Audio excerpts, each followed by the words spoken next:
Abraham Lincoln said, and I quote, "When I do good, I feel good. And when I do bad, I feel terrible." That's having conscience. Let your conscience guide you in doing the right thing always. See something, say something, and rest assured the EFCC will do something about it. Hello and thanks for joining us on another episode of The Eagle. My name is Aisha Muhammad. Ramadan Mubarak to our Muslim viewers.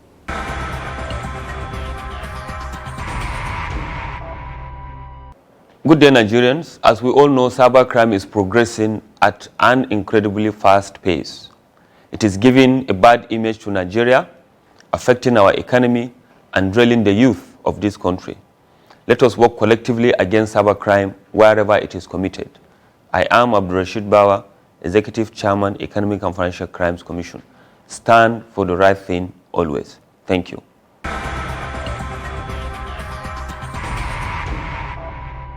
Religious leaders have the power to raise awareness and influence attitudes, behaviors, and practices. They can shape social values in line with faith-based teachings. The duties of a religious leader are actually the same from faith to faith and include encouraging people to make a commitment to their faith and live according to its teachings, praying and helping others to pray, explaining the meaning of scripture and other religious writings. These are the reasons the EFCC engages religious leaders to help in conveying the anti-corruption message through the use of scriptures.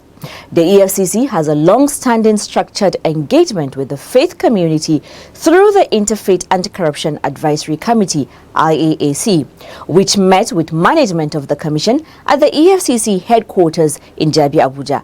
Aisha Gambari is here to give us an update on how that engagement went. Over to you, Aisha.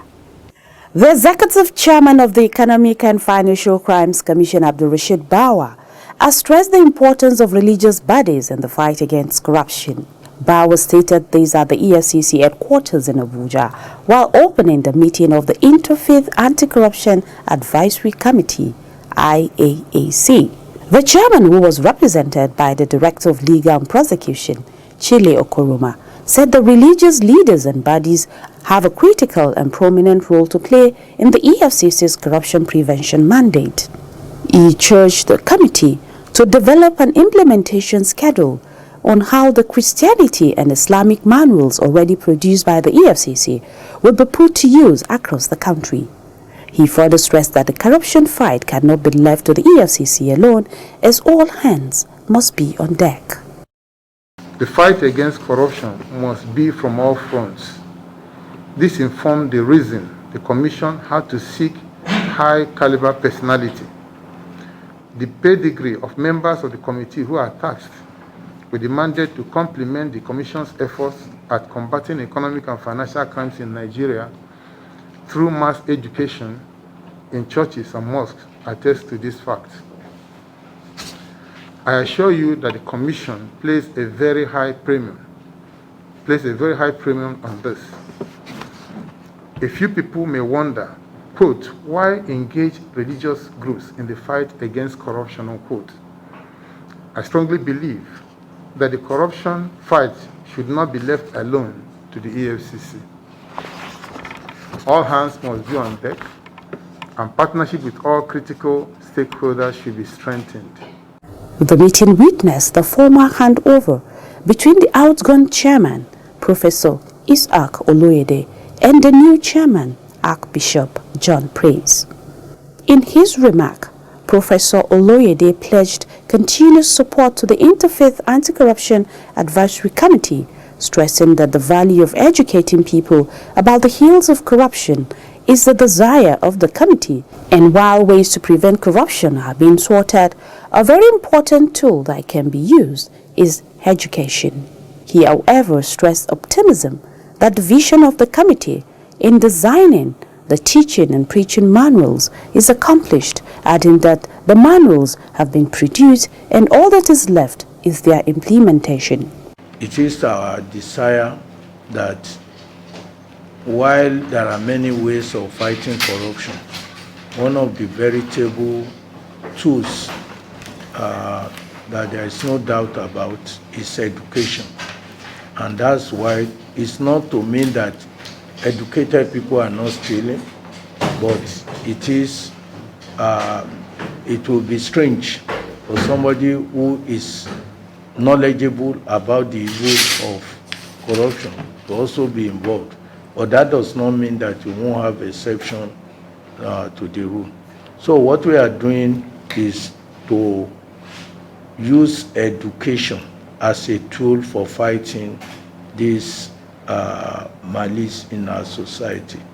And I'm very glad to hear that the chairman, the new chairman, is also committed to this. The new chairman of the committee, Archbishop Praise, while assuring the commission of his commitment, restated that the crucial task before the committee was putting the manuals to use. He informed that the seminars that were supposed to be held in different zones of the country and the media outreach to be undertaken to deepen sensitization will be carried out soon. Corruption is endemic and it must be fought with all resources and with all partners in view. It is not something that will be done just by the EFCC, but by all of us putting our efforts together. I believe that we'll be able to get ahead and on this fight against corruption. The Interfaith Anti-Corruption Advisory Committee, IAAC, was created in August 2007 by the former chairman of the commission, Malam Nuhu Rabadu, and has evolved over the years into a platform for the development of anti-corruption messages for both Muslims and Christians. Other members of the committee present at the meeting were Bishop Ogumuyiwa Peter of the Christian Association of Nigeria, Bishop Esezi Ide, also of the Christian Association of Nigeria, Sheikh Yusuf Mabira Hussaini, Pastor Cletus Alu, also of the Christian Association of Nigeria, and Architect Haruna Zubairu Usman of the Nigerian Supreme Council for Islamic Affairs. Aisha Gambari, reporting for The Eagle. Corruption is a kankawamu, nakankawamu. I said nakankawamu, nakankawamu. Corruption don't finish our country. Nigeria women rise up and come together. Oh yeah. Every woman come out, but we fight corruption together. Oh, every woman fall out, but we kill corruption together. Oh, them they thief our money. Send them obodo yibo. Children they suffer every day. Better school in no day. Nigeria women come, oh, women from every sector. Make we fight corruption. We won't kill our country. Them go collect money for light, chop the money, light we no see. Good road and good health and car. We no see. I said nakankawamu, nakankawamu. Join the EFCC in its crusade to rid Nigeria of corruption. Naija, now we all know. Executive Chairman of the Economic and Financial Crimes Commission EFCC, Abdul Rashid Bawa, has charged staff of the commission to adhere to the virtues of courage, integrity and professionalism, which are the core values of the commission in tackling economic and financial crimes. Bawa stated this while addressing staff of the Port Harcourt Zonal Office of the EFCC. Amina Kawa tells us more. The EFCC chair tasked every staff of the zone to be prepared to take the EFCC to the next level, stressing that taking responsibilities for actions and inactions was imperative. He assured every staff of equal opportunities in the area of welfare and placement, stressing that every staff of the commission is important in eradicating corruption. Bawa also stated that a well-articulated career path was being worked out for every staff of the EFCC, and that a well-thought-out standard operation procedure, SOP, will be institutionalized to discourage arbitrariness and discretion in carrying out official functions and assignments. The EFCC chairman further warned staff against deliberate mistakes, stressing that such conduct will not be tolerated. Amina Kawa, reporting for The Eagle.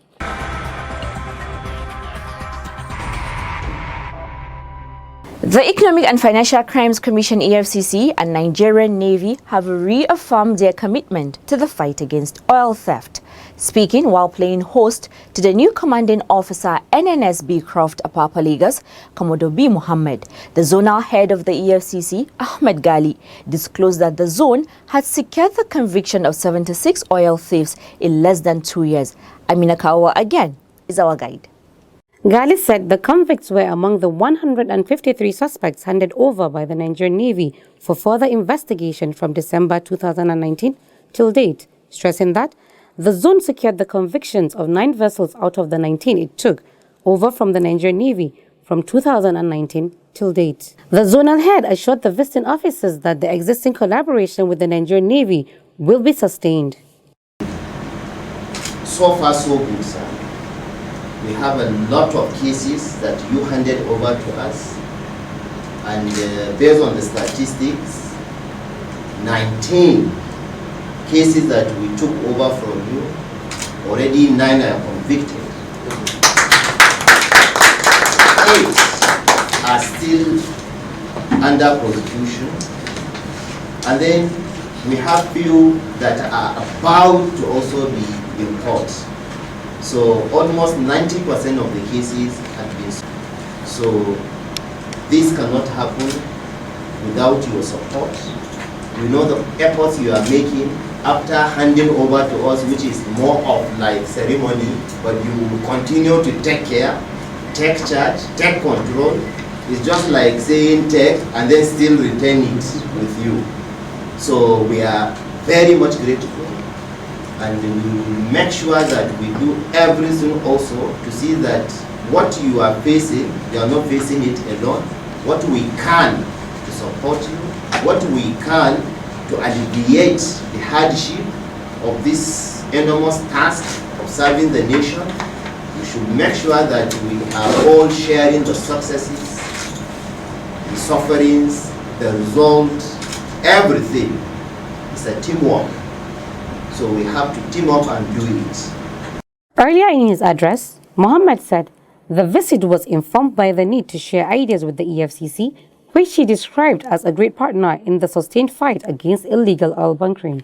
He expressed satisfaction with the rate of prosecution and conviction secured by the EFCC, adding that more still needs to be done to bring an end to oil theft. Today, I'm just about a week in my new office, but I found it very important to visit EFCC. EFCC is one of the institutions that we are working, and we have a very good working relationship. It is involved in financial crime, as we call it, and presently the EFCC is prosecuting them. So far we have handed over about 19 of these vessels to EFCC, and the prosecution rate is really impressive, even though much needs to be done. So that's why I'm here to see the zonal head and also share our ideas, introduce myself and meet him also, so that we can continue from there. Amina Kawa, reporting for The Eagle. The Economic and Financial Crimes Commission EFCC has handed over the sums of 370,000 Japanese yen recovered from a fraudster to the Japanese victim through officials of the Japanese embassy in Abuja. The money was recovered by the EFCC following a complaint by one Hasumi Ozeki on January 19, 2019. Aisha Gambari has the details. Investigation established that Ozegi was duped by one Evans, Arian or Bayagbona, but the proceeds of crime was wired to him through the accounts of his accomplices, Samson Okonofa, Osifo Onewi Kelly, and Igbenidium Iyobo Michael. Speaking while handing over the money to officials of the Japanese embassy at the EFCC headquarters Abuja, the Director of Operations, Abdul Karim Chuko, reiterated the Commission's commitment to the fight against cybercrime and other forms of financial crimes. He said the agency is poised to sanitize the nation's financial system in order to ensure a conducive investment climate for foreign investors. On his part, the representative of the Japanese embassy expressed appreciation to the EFCC for the feat in recovering the money and commended the agency's commitment to fighting corruption in Nigeria. I am Aisha Gampari, reporting for The Eagle.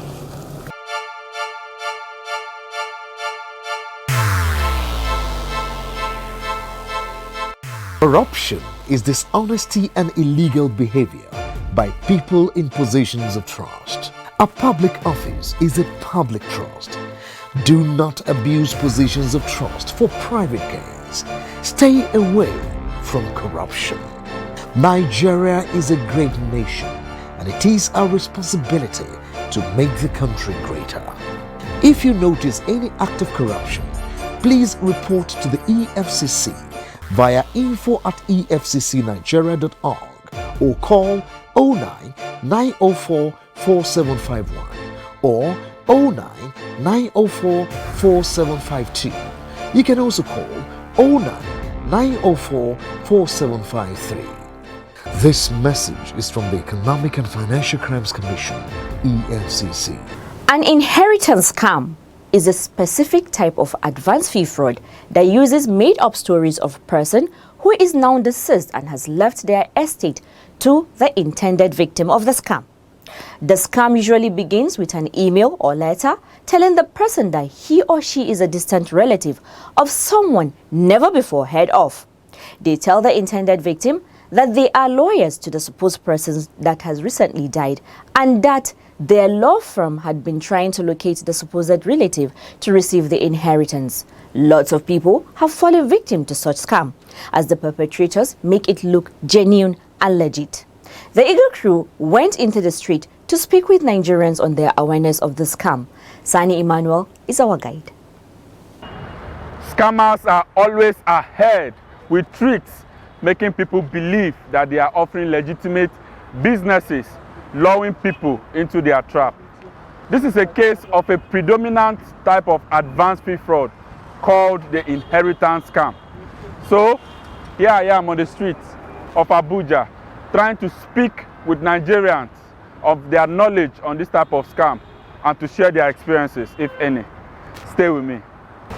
Inheritance scam na scam wey be say person go just call you, tell you say you get property wey dem leave for you. Say may you come, may you send money, may dem send the property, come give you, or may you send money so that if you claim the property. Inheritance scam, up to my understanding, is when someone tells you that there is a property somewhere to be inherited. Someone died somewhere and they want to share the property. You have parts to be in the property. You should bring something and then they will process the property and send the proceeds to you. Well, of course, someone has called me into that respect before, but I've never been duped. Of course, I know that there is no property anywhere. If you have several millions of naira or dollars and that needs to be processed, you don't need me. So first of all, contacting me that I have to give you some money for you to process some property somewhere, I know that that is a big lie.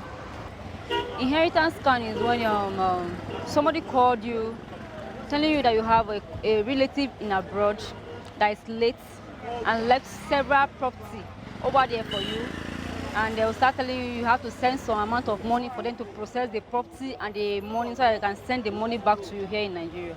That's what inheritance scam in such a way that maybe someone will just call you from nowhere, will give you your correct name, your exact name, that maybe your relative left money somewhere, maybe in abroad, in any of the country, that is looking for somebody that is looking for a way that will push the money to you. They will ask you to send them some money so that they will help you get your relative property. After sending them the money, you discover that you never see them again. They have scammed you. That is it. No, I have experience a few days back when a man called me that his name is Mr. Nnamdi, that he's from Aba, that he has almost 150 bags of maize at Port Harcourt, that he wants me to help him and push them to Abuja.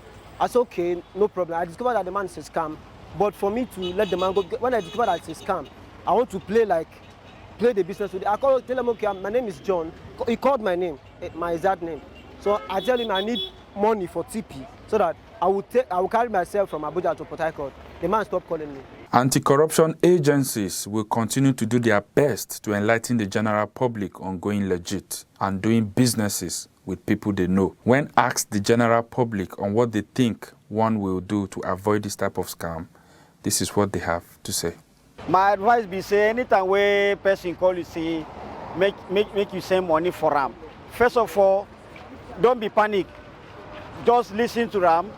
Then be vigilant. Also, don't be discouraged. Just hear him first. Then knowing fully that he's a scammer, then you know how you go follow him. You just take time advise him, but not just for Mugu send money immediately. Anybody wey then call like that, make you try ask question, make you no just rush because in here say na London or na property wey dey London. Make you ask question first. Relate am to maybe somebody around you. Tell am say see wetin dem call me, see wetin dey happen. Then the person go advise you on what to do. The advice what we just advise person say all these people when they do all this camp for one night, now all our friends. You understand? Because most of the people like this now, we just collect our BVN or that kind of stuff.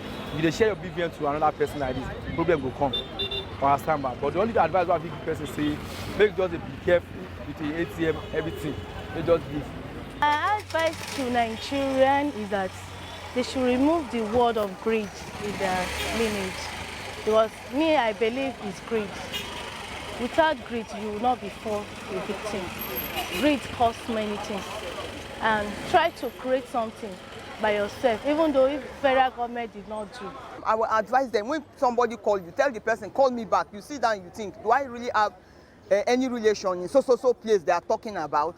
Before you begin to have any reasonable negotiation with them. So I will advise them, don't be money conscious, so that you don't fall victim. It's when you are money conscious that you easily fall victim to things like that. So, we are all advised to be vigilant and smart. Remember, when a business sounds too good to be true, it is sure not true. Obtaining under false pretense is a crime.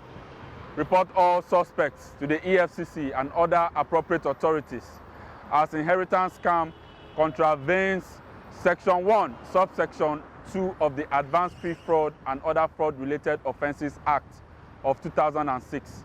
And if found guilty, you shall be liable to imprisonment of up to 20 years and nothing less than 7 years. Sani Emmanuel reporting for the Eagle.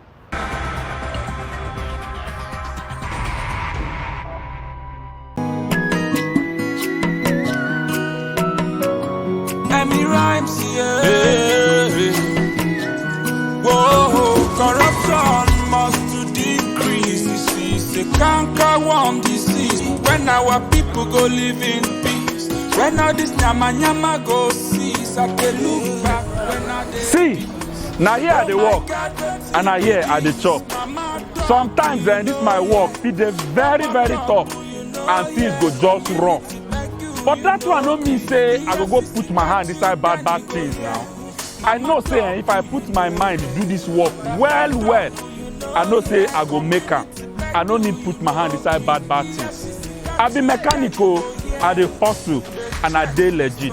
Ni mai sai da kifi ne, ina jajircewa akan nema, ina sana'ata na gaskiya. I be a stylist, mu dey legit. I'm selling phone accessory, I dey hustle, and I dey legit. I'm a sound engineer, I dey hustle and I dey legit. I'm a tailor, I dey hustle and I dey legit. I'm a barber, I dey hustle and I dey legit. I'm a painter, I dey hustle, I dey legit. I'm a fashion designer, I dey hustle and I dey legit. Be proud of your hustle, be legit, say no to cybercrime. This message is from the Economic and Financial Crimes Commission, EFCC. Well, you've heard that message from the EFCC. Be content with what you have, what you do, go legit and say no to economic and financial crimes. And with that, we have come to the end of today's episode of The Eagle.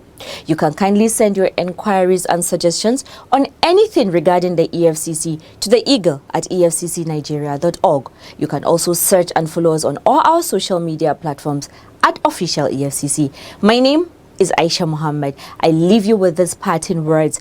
Integrity is choosing your thoughts and actions based on values rather than personal gain. Do the right thing always.